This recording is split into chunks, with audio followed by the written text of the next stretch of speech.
first up, it's my pleasure to introduce Dudley Stewart. Dudley Stewart is a clean energy expert, and Dudley will be talking about climate, energy, fossil fuel and renewables, the system on the brink. Can energy users save the day? Dudley, you're very welcome.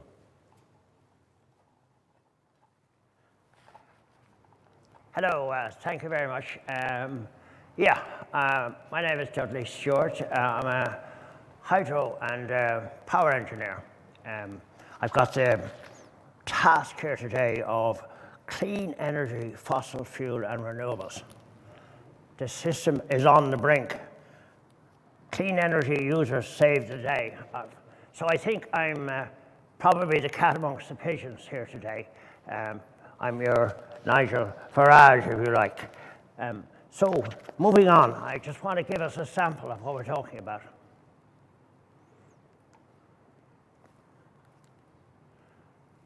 How do I get that to play?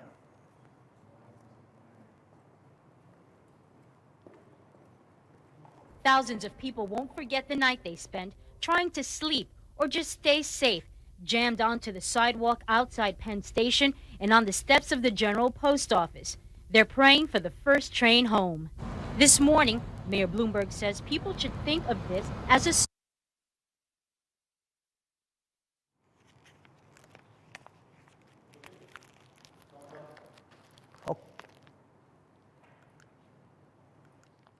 So anyway, that was just an example of 2003, and that was a blackout as it happened on the news in upstate New York. It spread throughout the counties into nearby states, involving over 60 million people.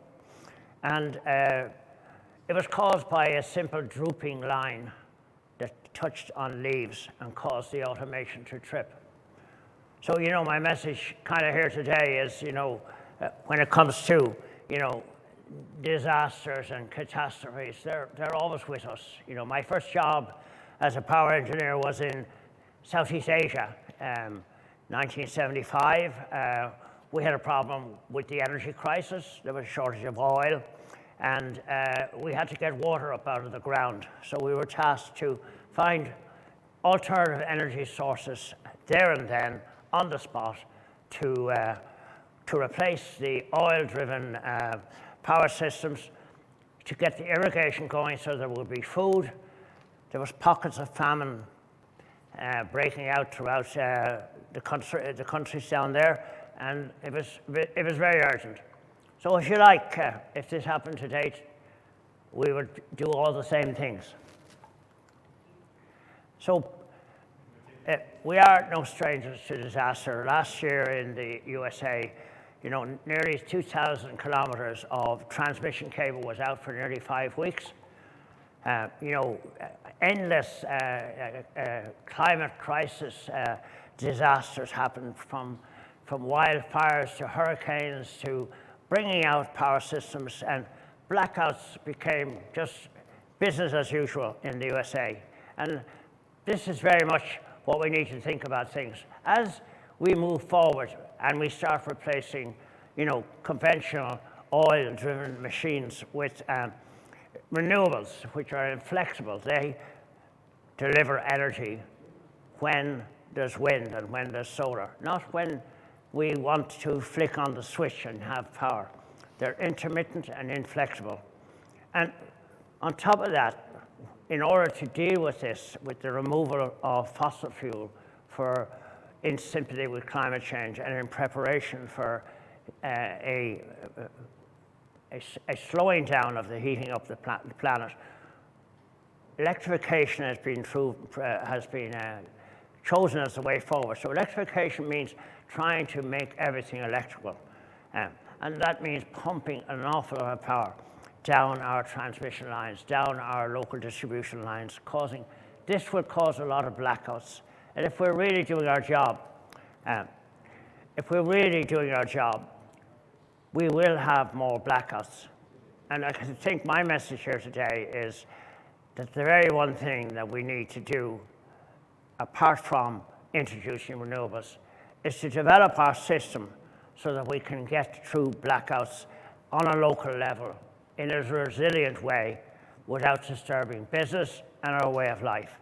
And so I have to start with COP26, you know, and the achievements there and maybe the areas where there were shortfalls, but definitely two things have happened.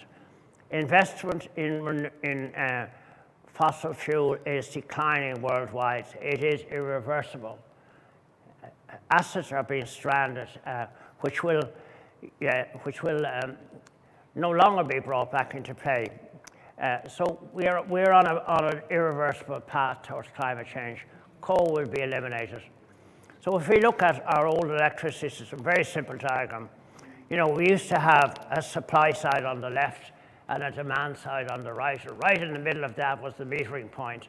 And on the electrical side, we had grid control with grid operations, power generation, balancing services. On the right side, we had consumers, we had rights, we had constraints, and we had expectations. And that metering line was our balancing line. And get anything wrong on the balancing, and we would have a blackout or some other terrible problem. We've done very well in Ireland up to now. You know, this is a very simple thing. My task is to talk about the international scene, not Ireland. So this is the same everywhere. We have done very well up to now, even with the blackouts. But what's to come? Our grid in the past was very linear. We started with the fuel, then it went to a power station, then it went on to a transmission line that carried the power to long distances to our local areas and to our homes.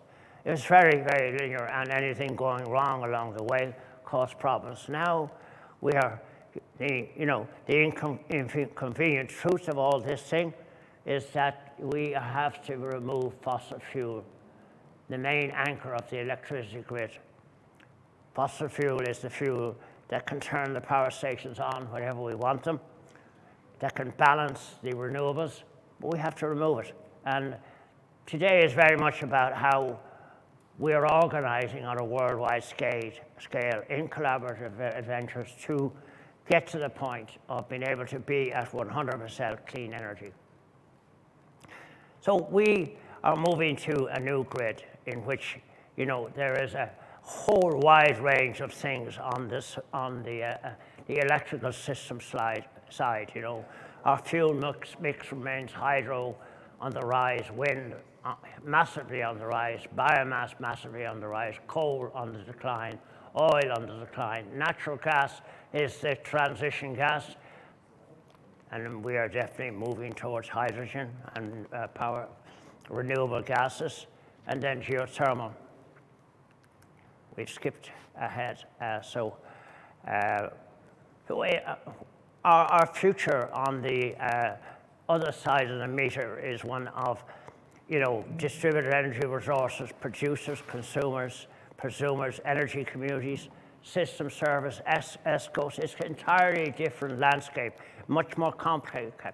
With the development of smart energy cells, that's the area I'm working in very, very rapidly. Cells that can survive blackouts and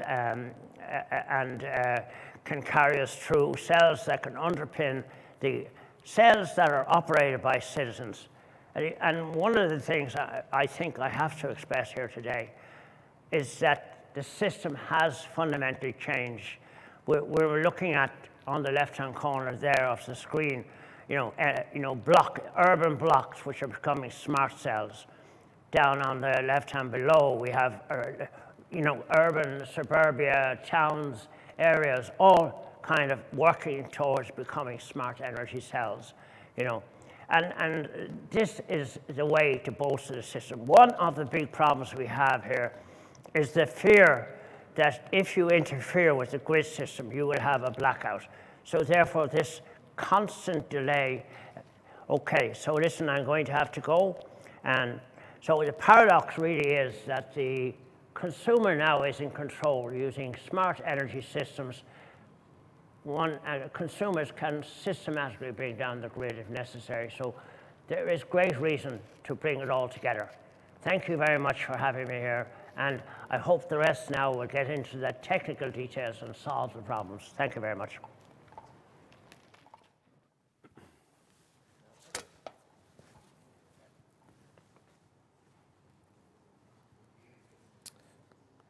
Thank you very much, Dudley. That was quite interesting.